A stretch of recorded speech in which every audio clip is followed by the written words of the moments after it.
चीजों पे आपको फोकस करना है आपके सेल्फ स्टडी के टाइम पर। सारे चैप्टर्स का एक साथ एक वीडियो में रिवीजन होने वाला है। जो जो टॉपिक्स आपको लग रहे थे, आपको मुश्किल लग रहे थे, उन सभी टॉपिक्स के लिए आप लोग क्या कर लोगे बेटा, फ्लो चार्ट की मदद लोगे। 3 मार्च को आपकी जीत की तैयारी करवाने के लिए सुबह सुबह 4 बजे आप और मैं फिर मिलने वाले हैं। हर मंजिल तेरी होगी, तू बस सब्र किए जा, किस्मत भी बदल जाएगी, तू बस मेहनत किए जा।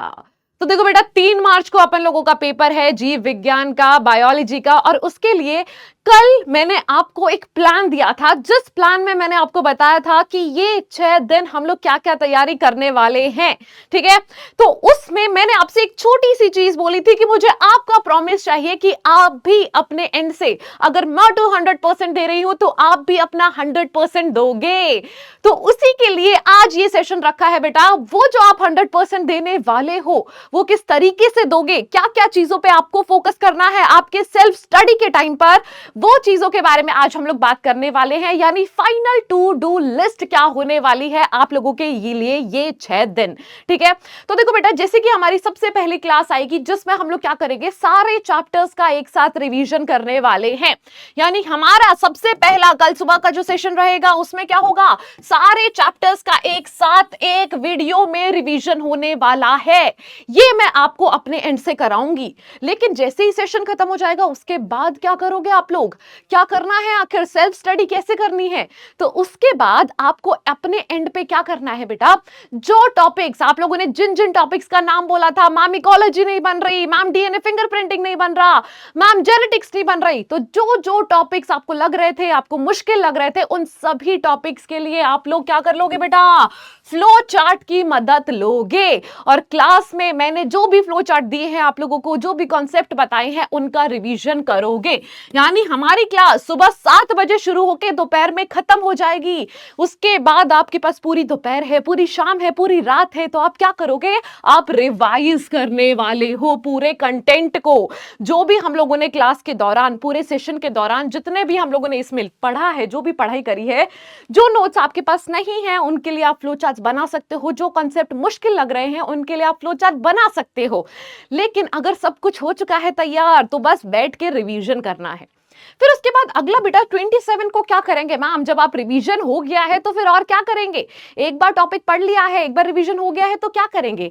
तो देखो बेटा, ये वाली जो क्लास थी, ये वाला जो टास्क था, वो उन बच्चों के लिए जिन बच्चों ने पहले अभी तक कोई तैयारी नहीं करी है, उनके लिए पहली बार कॉन्सेप्ट क्लियर करवाएगा, और जिन बच्चों की तैयारी हो चुकी है उनको रिवीजन में मदद करेगा।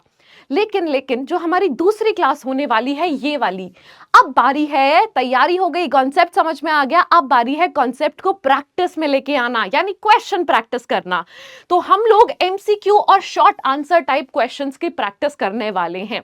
तो जो भी उस सेशन में एमसीक्यू आएंगे, शॉर्ट आंसर टाइप क्वेश्चंस आएंगे, उनको आपको टेस्ट के पॉइंट ऑफ व्यू से, ठीक है, ईमानदारी से टेस्ट सोच के उन क्वेश्चंस का आंसर देना है। और शॉर्ट आंसर के जो क्वेश्चंस होते हैं उनको एक बार एक लाइन में लिखने की प्रैक्टिस करनी है, ठीक है। तो आपका टास्क क्या रहेगा कि जितने भी क्वेश्चन है उसको टेस्ट के नजरिए से सोच के आपको आंसर देना है।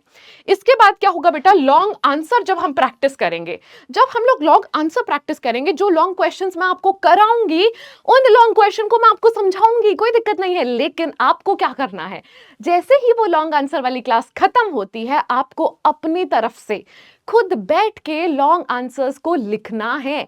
जो आंसर आपको समझ में आया उस तरीके से लिखना है, जिस लैंग्वेज में, जो आपको जो मन कर रहा है कि आप अपनी लैंग्वेज में लिख सकते हो, हाँ लिख सकते हो, अपनी लैंग्वेज में लिखना है, उस तरीके से लिखो। जरूरी नहीं है कि बुक में जैसे लिखा है वैसा ही कॉपी पेस्ट करना है, नहीं, आपको जैसे समझ में आया वैसे लिखो, लेकिन लिखने की प्रैक्टिस करो।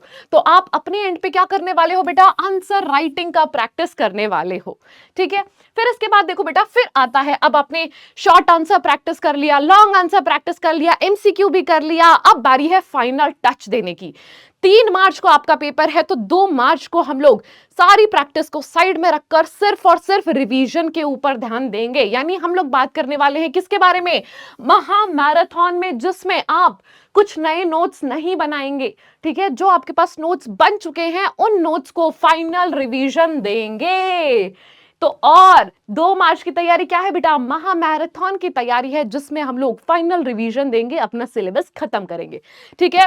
और 3 मार्च को आपकी जीत की तैयारी करवाने के लिए सुबह सुबह 4 बजे आप और मैं फिर मिलने वाले हैं, क्वेश्चन पेपर से पहले एक पेपर की तैयारी करने के लिए, ठीक है। तो ये जो है बेटा टू डू लिस्ट, ये आपको अपने एंड से करनी है कि आप जो 100% देने वाले हो उसमें आपका टारगेट क्या होना चाहिए? फ्लो चार्ट और रिवीजन, क्वेश्चंस का टेस्ट अटेम्प्ट करना, टेस्ट के फॉर्म में एमसीक्यू का प्रैक्टिस करना और आंसर राइटिंग की प्रैक्टिस करना। ये सारी चीजें आगे आने वाले दिन आपकी साइड से होने चाहिए, ठीक है। तो ऑल द बेस्ट बच्चों, तैयारी जारी रखो और हम साथ में मिलकर फोड़ देंगे हमारा जीव विज्ञान का paper. Thanks for joining, all the best.